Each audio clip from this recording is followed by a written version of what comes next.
In module 1, I will post 1.7 retake for the module 1 assessment. Now, in times past, I used to wait, or I would give the class a choice to wait until the midterm exam or the final exam to see if people wanted to use the retake of module assessments as a way of studying. I have found that it makes more sense to let people get on the retake while it's fresh, especially if they've submitted a reconciliation and corrected their mistakes recently. Okay, so I'm going to go ahead and post 1.7 here, and you'll have until this time next week to complete your final attempt of the module 1 assessment. Does anyone have any questions about how to do the reconciliation or anything about this in particular?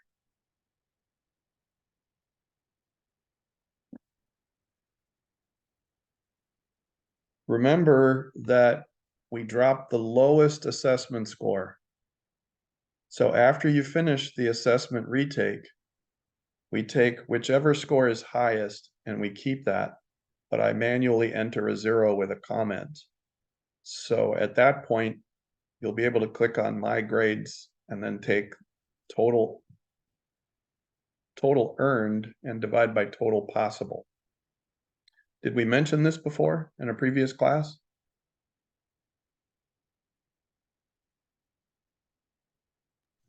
I don't think so.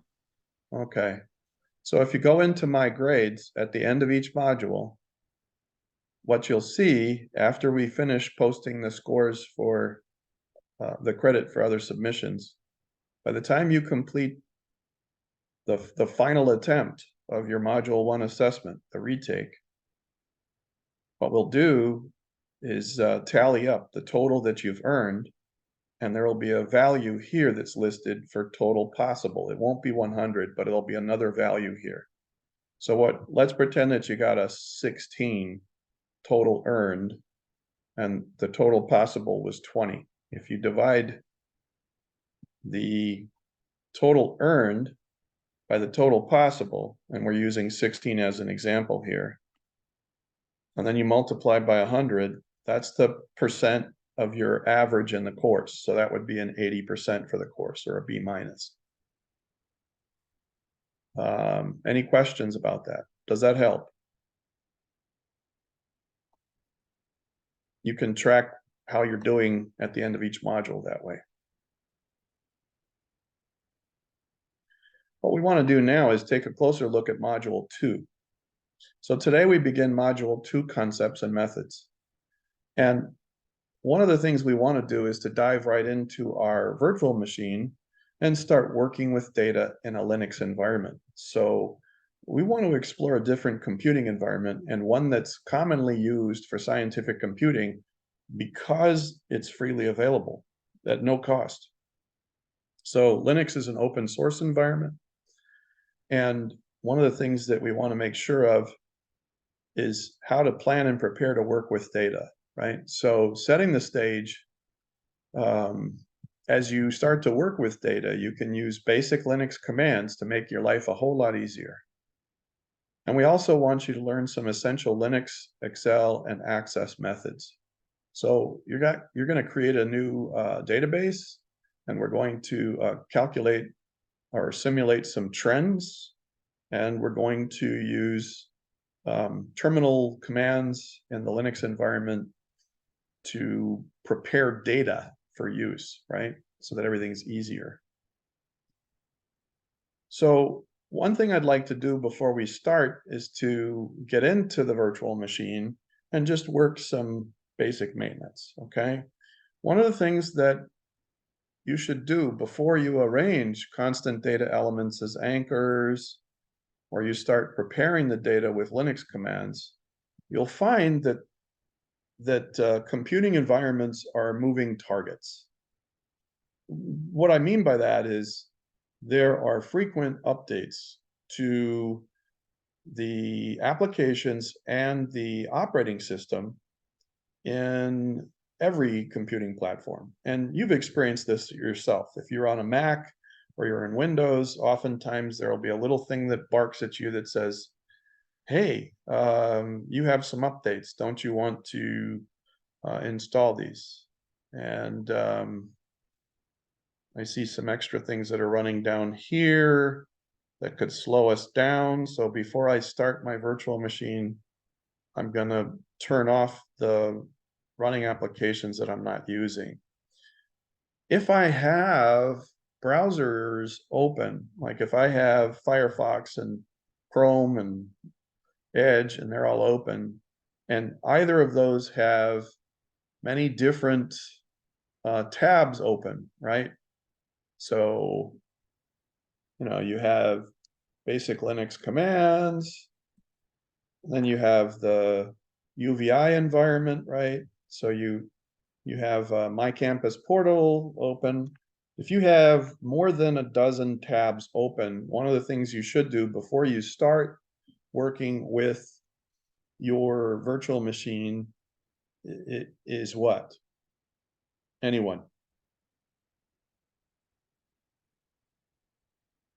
If I had 17 different tabs open and I had other applications that were open and I wasn't really using them at the time, what would be a prudent thing to do?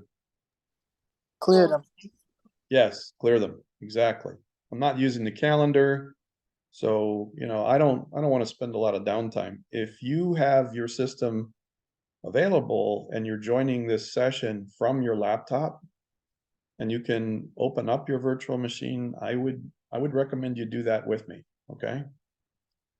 So when you start VirtualBox, one of the options to start your virtual machine, if you select it, is to just click the green arrow. But did we review before how it's a better way to start a virtual machine, especially on a laptop, if you select the down arrow and choose the option for detachable start? Have we explained that before?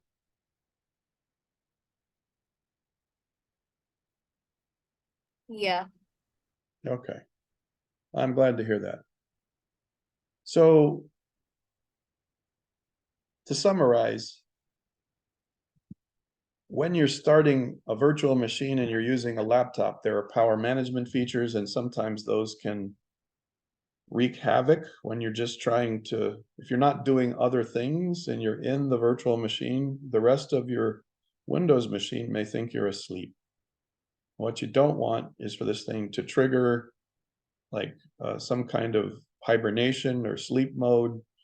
And it's actually a good idea to enter in detached mode, because that gives your virtual machine more of a independent operational capacity. I mean, basically it's more isolated from the host machine if it's running in detached mode, and that means that you can do things in the virtual machine or on the host machine that interfere less with the other, if that makes sense. So there is a bit more to it, but in any case, I'm going to go ahead and close this. These quick notes that pop up, the notifications. And at this point, if you've been in the textbook in the appendix, you know that the password to get in here is just the same as the login, except all lowercase. So it's case sensitive. That's one thing that's really important to remember about Linux, is that if you see caps, you have to use caps. If it's lowercase, you use lowercase. So I'm going to go ahead and enter the the password here, and that responded kind of slow here. And you're going to experience the same thing. At first, it's going to seem sluggish, and that's for a number of reasons that we're about to remedy. And that's one reason why I ask you to follow along. So if you can, go ahead and,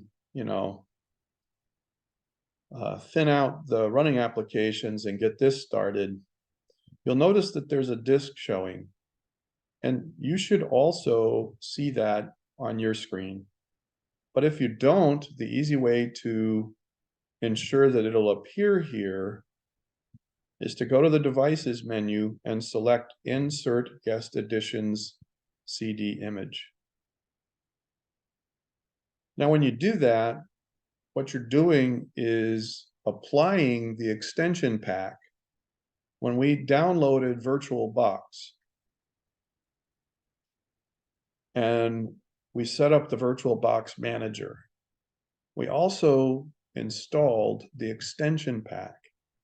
And that extension pack creates a virtual image of a CD called the Guest Editions. And the Guest Editions actually install virtual representations of your own brand and model of hardware components, right? So that's the charm of having the extension pack. It helps your virtual machine run more efficiently with your existing hardware, and everybody's hardware is different. Everybody uses a different brand and a different model, and there's different versions of the CPUs and the memory chips and so on. So this is a really important thing to do. You can double click on this, and there are scripts that are supposed to load when you run these. So basically you can run the software. There's an option here to run the software. And when you click that, it's going to say VBox Guest Editions 7.0.10 contains software intended to be automatically started. Would you like to run it?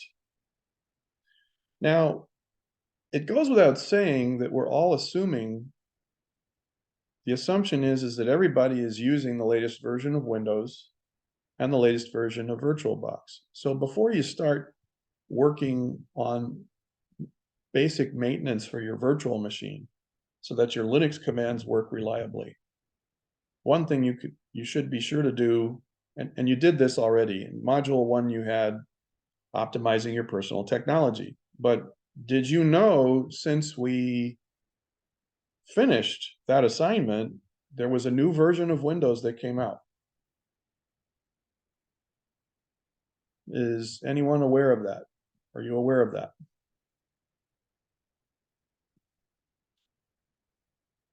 No. Now, I'm a member of the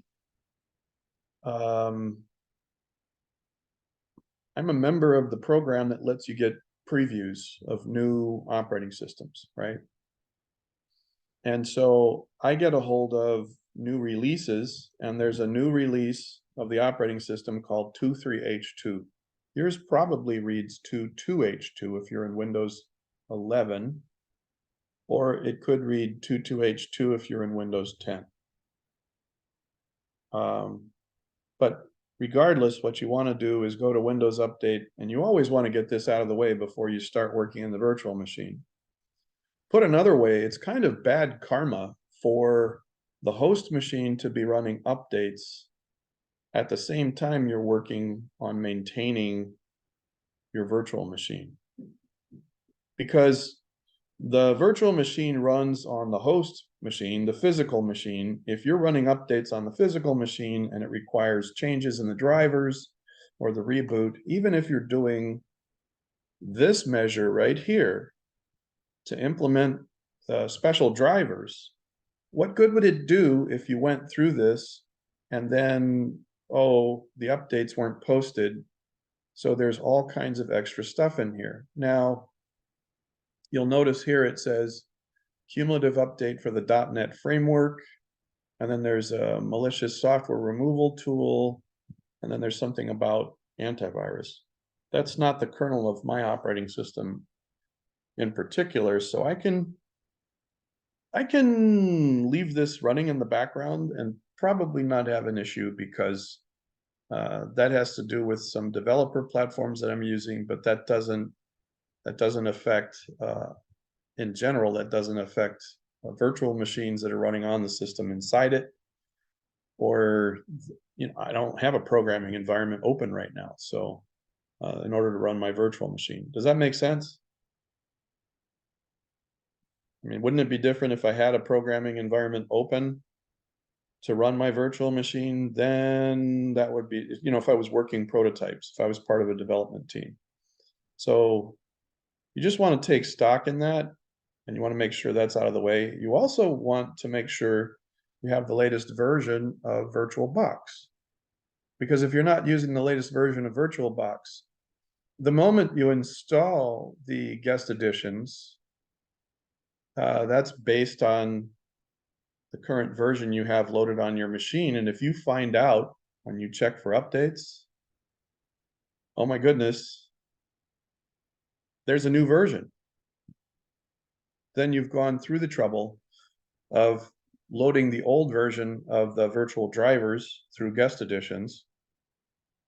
And now you got to start all over again. But you see here, it says nothing to update. So this is the latest version. And again, I'm not worried about the operating system. So I go back into here and I click run. And when I click run, it's likely going to ask for a password, the same password that I used to log in. So I'm going to type in pgbook, all lowercase, no spaces, and then I'll say authenticate. And hold on. Maybe I was talking too much. Okay, so yeah. Must have bounced a key. So here you see it's uncompressing, then it's removing the installed version and then reloading it.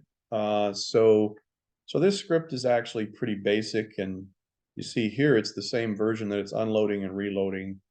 All I'm doing is really refreshing this. If this were a different version, like 7.0.12, it would say uncompressing and removing the installed version 7.0.10, and then it's loading the new version .12.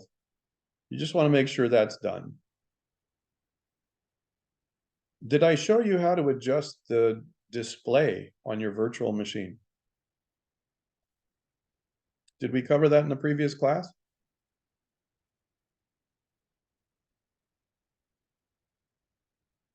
Does anyone recall?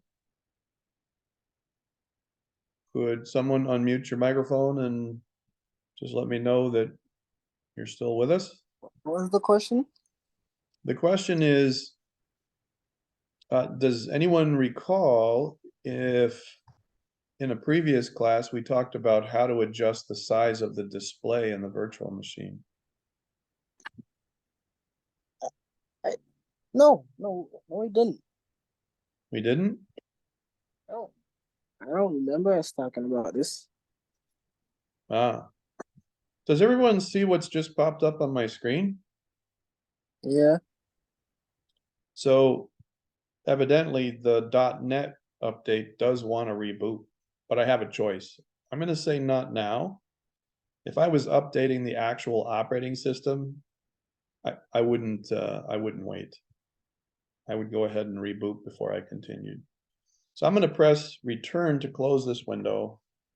And then what I'm going to do is I'll click here, and there's a couple of ways that you can adjust the display, but this is one of the simplest ways. You can go into settings, and settings is also available up here. So you can open up system settings from up here, where you can also shut down your virtual machine gracefully, or you can click here on system settings. And what you want to do is, and I'll tell you what, let's eject this thing just to get it off the screen. There we go. So I can go into display, and my own display is, let's see what my own display is. I'm going to right click the desktop and display settings. If I look at my display settings, I see that I'm using a display resolution of 1920 by 1080. So one of the things I want to decide is how close I can get to this this pair of numbers without matching or exceeding those numbers. So on the vertical resolution, I can go up to 1900, and on the 1080 horizontal resolution, I can go up to 1000, right? So what I want to do is go back to my screen, and right here, I have options to change this so that it's closer to 1920, but that other number is too high. So, and that's too high. So what I want is the same kind of ratio. If I have a 4:3 ratio, that makes it more square. If I have a 16:9 or a 16:10, that makes more sense. Right now, I'm using 1440 by 900. And I could go a little higher. I could go 1680 by 1050. So I'm not at 1920 and I'm not at 1080. I could do that. And then I could apply it. And then what would happen is that this thing under the view menu, I could fill most of my screen. So I'm going to say keep this configuration. And then I'll go ahead and close displays. And under the view menu, I'm going to go into, let's see, full screen mode. Now, there's a word of caution here I'd like to share with you about full screen mode. Notice that if you want to get out of full screen mode, you have to use the host key and the letter F, or scaled mode, right? So I could be in scaled mode where I adjust the scale of the screen. If I want to get out of that, I have to press the host key. The moment I do this, it's going to pop up a window, and I want to pay close attention to the window. Because what can happen is that if I don't notice what the host key is, and right here it says the host key is the right CTRL key. On my keyboard on the laptop, I have two CTRL keys, one on the left side lower corner, right side lower corner. It's the right control key that's the host key. So once I switch, if this thing takes up the entire screen, I won't be able to get back to my Windows desktop unless I press right control and F. Does everybody understand what I'm saying here?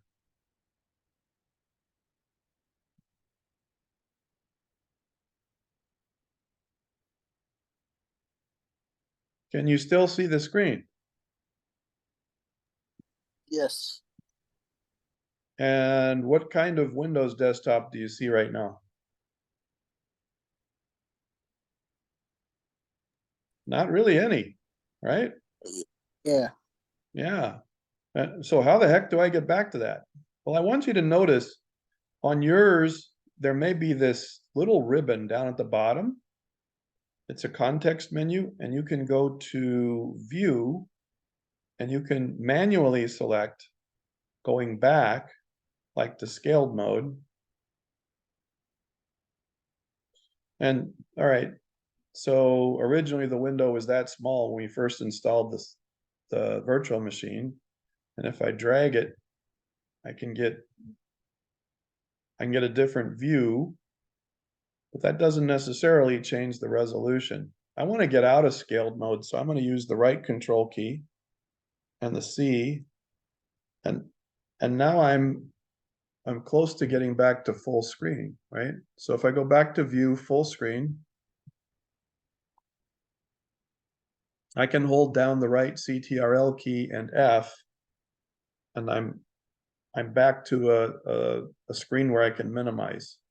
So it's really important that you learn what screen resolution your own host your physical laptop can support, and then to choose something with enough real estate so that you have plenty of room to work.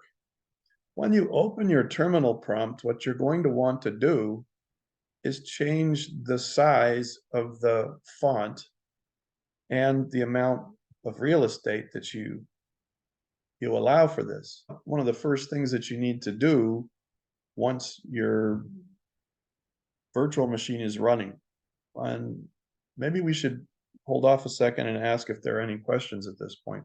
Okay.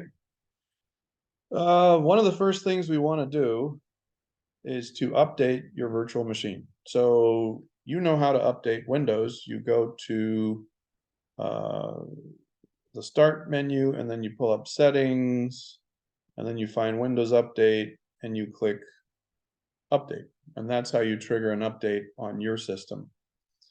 One thing we're going to do here is issue a command, but we have to have root privileges in order to enter the command. Remember from your first module that if you're not in the right position or place, or if you lack the permissions to run a command, or if you don't have the proper level of privilege, you can't run a command. So one thing I want to do is enter a command called sudo su, and I'm going to hit enter, and it's going to prompt me for the password again. And I want you to notice how the prompt changes once I've entered that root password, that login password. Now I have a pound prompt. That pound prompt or hashtag lets me know I'm operating with root privileges. So you may find in the next assessment that somebody asks, hey, we tried to run this command and it says something about, command inaccessible, or you don't have the right permissions. And if you have the $ prompt, you have to convert that to a hash prompt. Any questions?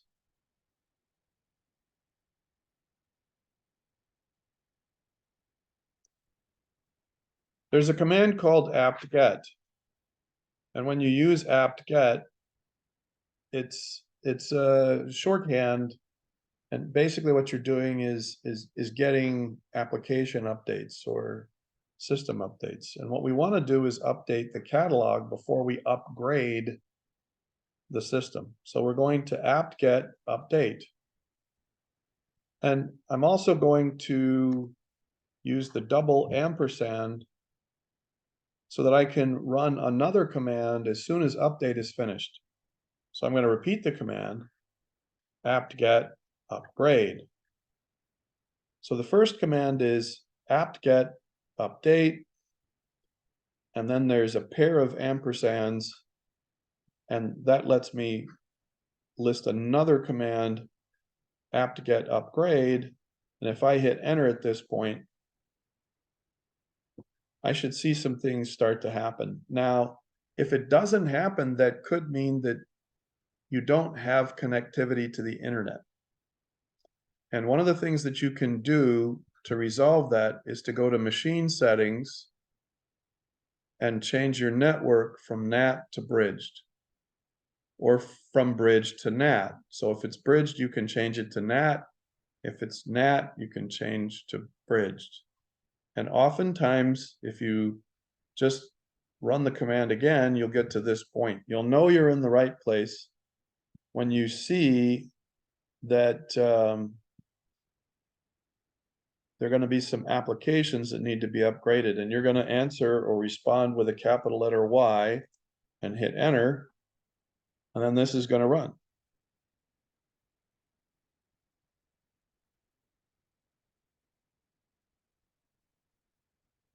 Now, after the update occurs, it's going to automatically launch into the upgrade part. So here it's getting the new versions, the new listing. That's the update part. And down here, it's actually unpacking and loading. So it's upgrading those application packages. So that's the common language that we use when we're working in Linux. We have distributions of different types of Linux, and then each of those distributions have software packages that are downloaded from repository sites. Those are mirror sites or servers where you can get copies of the downloads. So a repository is a collection of software and software updates that you can load. Sometimes it takes a while. And depending on the speed of your internet connection, it may take some time. And this is normal. Now for my machine settings, I am using 4 gigs of RAM, and I'm using 2 CPUs, and I've taken my display and slid the video memory all the way to the right so that I can have a better view, better display to work with.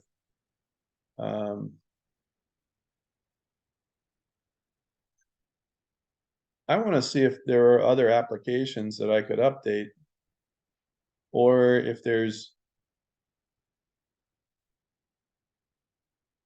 other things I can do while this is running. So one cool thing about Linux is that you can multitask very efficiently, in some cases more so than Windows.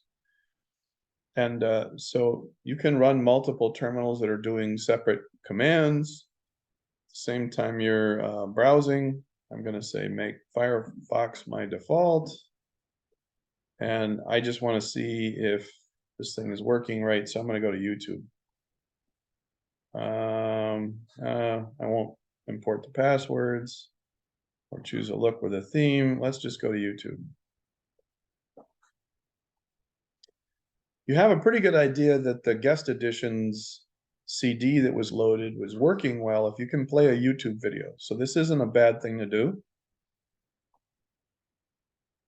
If you can play a YouTube video and get sound out of it, then that's not too bad. That's a good sign that the drivers for your guest editions are working properly. And let's see, do I have sound up?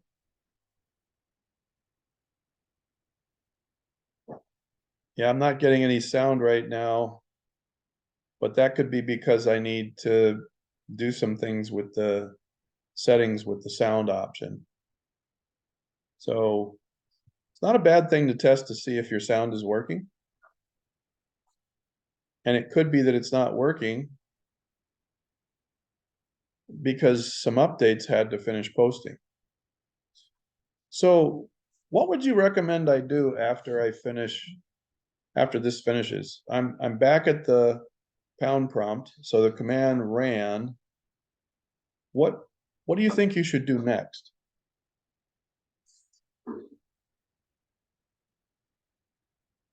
To make sure that the updates are completed and they're running properly, what would be a good idea?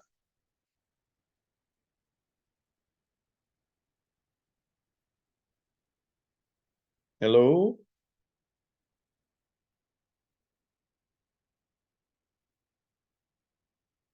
Do we still have people with us? Could one of you unmute your microphone? Okay. Yeah. I've just run a series of system updates and application updates. What's one of the options I can take or perform to make sure that I'm finished with updating my system? Look for updates again. Yes, that's a great idea. You can look for updates again just by hitting the up arrow key. So if you click into the terminal and then you hit the up arrow key, the command will repeat. And if you hit enter, what should happen is that it might ask you again to say yes, or it might give you this result: 0, 0, and 0. When you see 0, 0, and 0, that means you're done. You don't have any more to do. Now, a word of caution here. Sometimes what you should do is reboot your system, right? So I'm going to type in exit and then type in exit again. I'm sorry, hold on, exit again. And I'm going to go ahead and restart my system. And then I'm going to run update again. So it didn't find anything if I just repeated the commands. But I'm a little suspicious, so I'm going to go ahead and I'm going to restart the system. And after it comes back up again, I'm going to run that same command once again to see whether or not I had to. Sometimes some updates won't run unless you restart the system altogether. But it's a good idea to run update again immediately. Be shocked at how often there are updates to the updates to the updates. It's just the world we live in. So in a couple of minutes, what we're going to do is take a look at a few commands, and then we're done for the day. So we are going to finish today promptly at 4:15. So I'm going to go ahead and enter my password. What's the first thing I need to do if I'm going to run update commands after I open my terminal? What's the first thing I have to do with the prompt?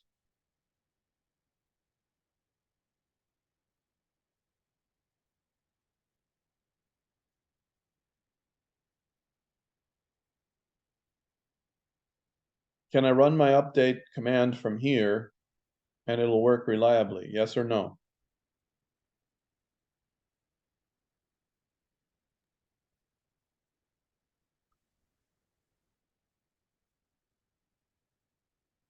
I'll change the question. Can I run the update command when I have a $ for a prompt? Nah, you gotta change it to a hash.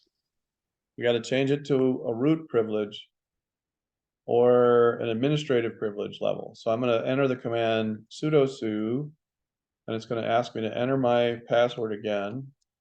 And now when I hit enter, now I have the command prompt. Does anybody remember the first part of our command?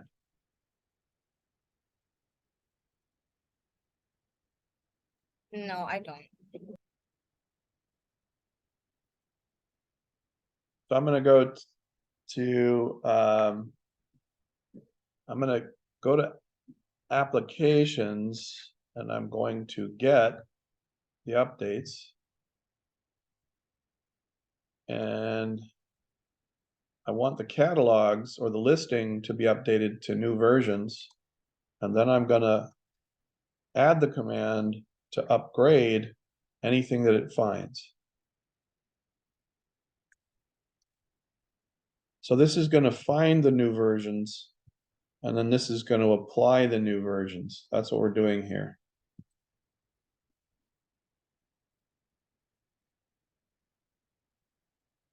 Does everybody see how the screen is kind of goofy this way, where it runs over onto the next spot, next line?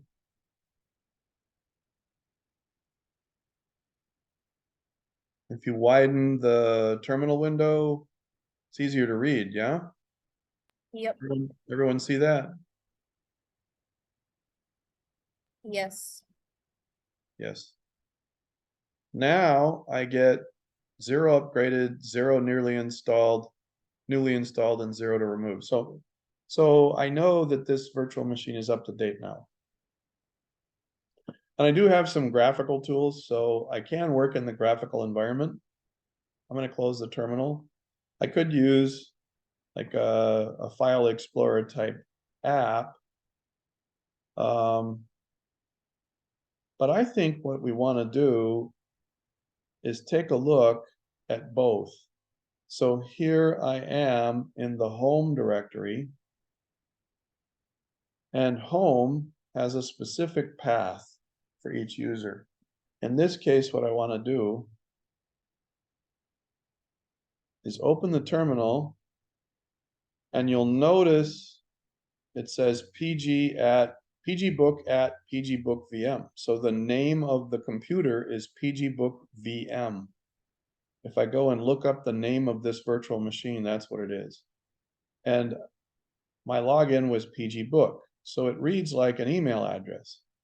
I can tell who's logged in and what machine I'm on. But I can't really tell where I am. So one of the things that I want to do is use the PWD, present working directory, is what PWD stands for. I'm gonna hit enter. And what you'll notice is that it shows that I'm in the home directory in the PG book folder. So here's my home folder, and I'm inside the PG book folder, right? So if I do a list, if I do an ls for list, and I say AL, I want to show all detail, and I want to display this as a list. This is like the dir command. So one of the things I want you to practice doing is working in both environments, where you're in Windows or you're on a Mac. You can do this on a Mac when you're in the terminal. You can open your command prompt and run it as an administrator. Does anyone know what the Windows version of this command is?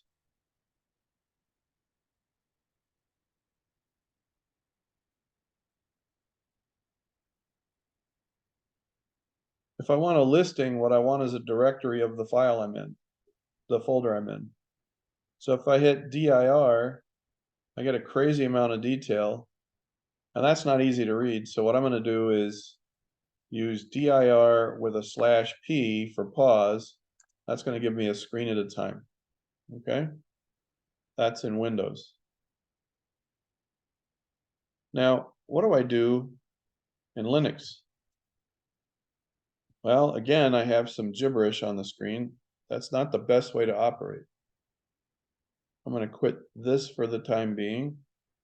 If I want it to look more sane, I'm going to widen the terminal window.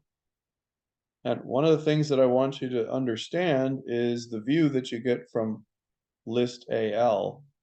And if it goes off the screen, one of the things that you can do is take the command, the output from the command, and funnel it into another command. So if I take ls-al,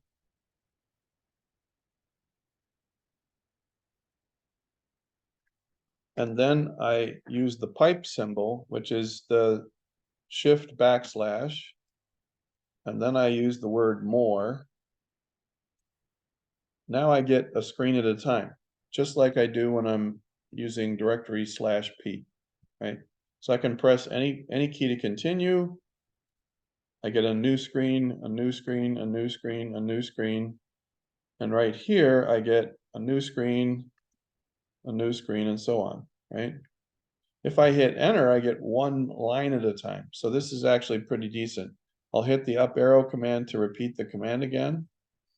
And then if I hit enter, I just get one line at a time. Are there any questions about our first two commands in Linux, pwd and list, ls? Just what was the command to make it more sane for Linux? So if you take the results of the ls command and you put it through more or less. So let's repeat the command, ls space -al, and I'm gonna enter the pipe symbol. So I'm gonna use the shift key on my keyboard and the / key, which is usually over the enter key. So if there's a / down by the question mark, but there's a / right above the enter key. And if I hit shift / it gives me the pipe symbol. Looks like a tall straight line. And then I can use either less or I can use more. That takes the output of the list command and it displays it one screen at a time, or one terminal screen at a time. So I get the same effect whether I use less or more. And if I hit a space bar, I get a full screen at a time. Does that answer your question? Yes, sir. Okay. Now you'll notice when I use less, it has an extra thing going on here where it says end. I have to use Q. When I press the letter Q, I get out of the viewing. So in kind of a terminal viewing mode. It says, you know, I'm at the end. I have to press the letter Q to get out back to my prompt. Let's see how that works again. I hit the space bar to go a full, and it says end. And if I hit the enter key, it's not going anywhere, but what I need to remember is to press the letter Q. And then I get my prompt back. I can cycle through the commands I've done by using my up arrow key. So basically, I can try each one more or less just by using my up and down arrow. I don't have to type it in again. Okay. And what was the command to enter the root the root? It was sudo. It was, sometimes it's pronounced sudo. So you'll hear other people say sudo, and when you're issuing a command, if you put sudo in front of it, it'll ask you for the root password, but it only executes the one command. If you enter the command sudo super user and you hit enter, what you're telling the computer is that I want to go into root mode or super user mode, where I don't have to keep entering my password all the time.